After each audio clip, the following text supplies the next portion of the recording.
After all of that flipping waiting and anticipation, we have finally gotten the Spider-Man Brand New Day trailer. Like, geez, a flipping war started before we even got a trailer for this shit movie. I'll be so real, I am so excited for this movie, because I'm not exaggerating when I say this. Every Tom Holland movie, apart from No Way Home, is so mediocre. Like Homecoming, even though when I first watched it, I did think it was a good movie, but after thinking about it and rewatching it, it's kind of shit. Like Tom being saved by Iron Man every 5 seconds, or the Vulture being a boring villain, and I hate saying that because I think Michael Keaton is a great actor, but I just couldn't get into the movie. Like, for me personally, it is just so boring. Far From Home was a little bit better. Like, the drone scene was great. It was amazing seeing Peter enter, like, flow state and destroy all those drones with his eyes closed. And also, seeing him realise that Mysterio wasn't real evil was cold. But even with all that, the movie just didn't hit for me. I can't exactly pin the reason why, if I'm being honest, but I might have to rewatch it. But that's not what we're on about today. We're here to discuss the best movie coming out this year, which is Spider-Man Brand New Day. You can argue with the wall. So anyways, let's just get into it. Okay, let's go. First of all, the trailer opens up with Peter looking quite depressed on the roof all alone, watching his friends on social media be happy without him. Because if I remember correctly from No Way Home, Peter was able to convince a lady that he saved on the bridge to get him and his friends into the college they all wanted to go to. Which is actually really great for the movie because we finally get to see broke college student Peter, you know, the version of Peter that we've all wanted to see. And after that, we see, you know, Peter giving his I'm Spider-Man speech and then receiving a key to the city.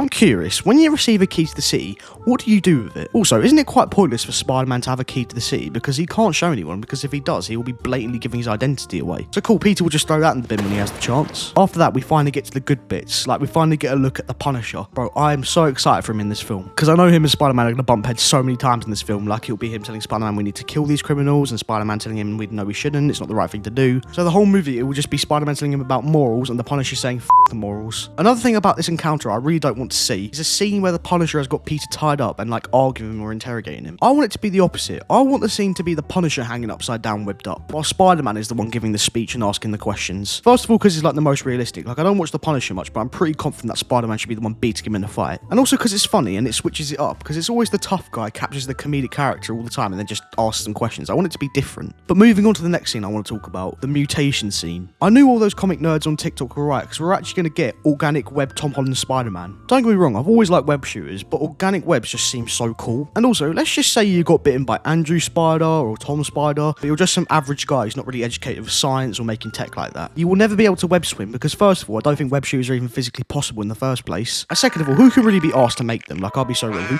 can be asked for that? And that's why Toby Spider is best to get bitten by, because you get all of the perks. Webs, wall climbing, super strength, and spidey sense. One problem if you do have organic webs though is that you have to be good at calculating, because one wrong swing and you're face plotting into a building. Anyways, moving on. Even though I couldn't believe it when I first saw it, we were actually going to get Hulk in this movie. And it's actually rumoured to be full-on raging Hulk. Oh, how I've missed this version of Hulk. Smart Hulk was just not it in my opinion. Obviously, it's not confirmed. We only see Bruce in this trailer, but let's be real here. Like, there's like an 80% chance of we're going to get actual Hulk in this. Otherwise, they've just wasted a massive opportunity here. Another thing that interests me about Hulk being in this movie is the theory online about Hulk remembering Spider-Man. Because when Doctor Strange cast a spell to make everybody forget Peter, Bruce was in human form, and obviously Hulk and Bruce aren't the same person. Which means when Bruce eventually turns into Hulk, Hulk will potentially recognise Peter. That would be very interesting, but what will Hulk really do with that information? You can't tell Bruce because that would just do jack shit. And even if he does, it won't make Bruce automatically remember Peter, am I right? And also, the more I think about it, in the third movie No Way Home, if Peter was just smart about it, he could have like asked Strange to make people forget the video of Mysterio revealing his identity. But that's a discussion for another time. Now on to another character, Mystery Green Hoodie guy or girl. I have no idea who this is, but the leading theory is that this is the powerful X-Men Jean Grey, who was actually rumoured to be played by Stranger Things actor Sadie Sink. I personally think in Stranger Things she was amazing, so I already know she's going to smash this role. About Jean Grey, I'm going to come clean. I have seen minimal X-Men projects. I watched X-Men 1, but I don't think she was in that at all. Also, I didn't really like the movie either, I won't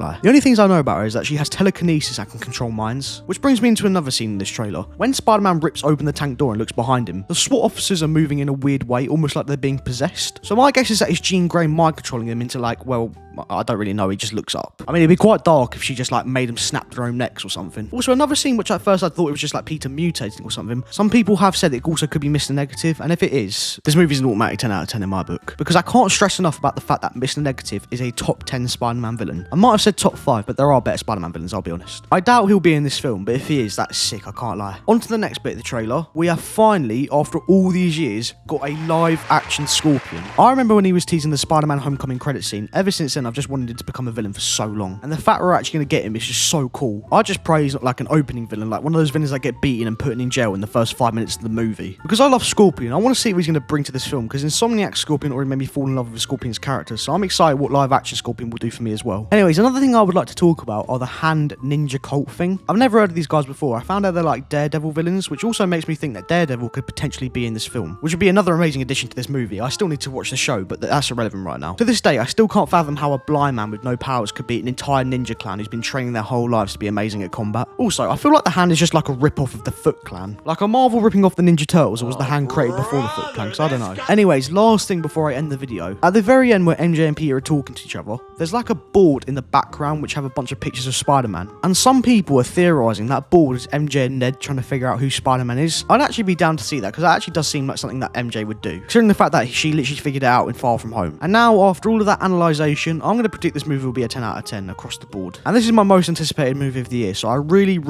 hope it's as good as I want it to be. Okay, now I'm finally going to end the video. I hope you guys enjoyed, and let me know in the comments if you're excited for the new Spider-Man movie. And I'll see you in the next video.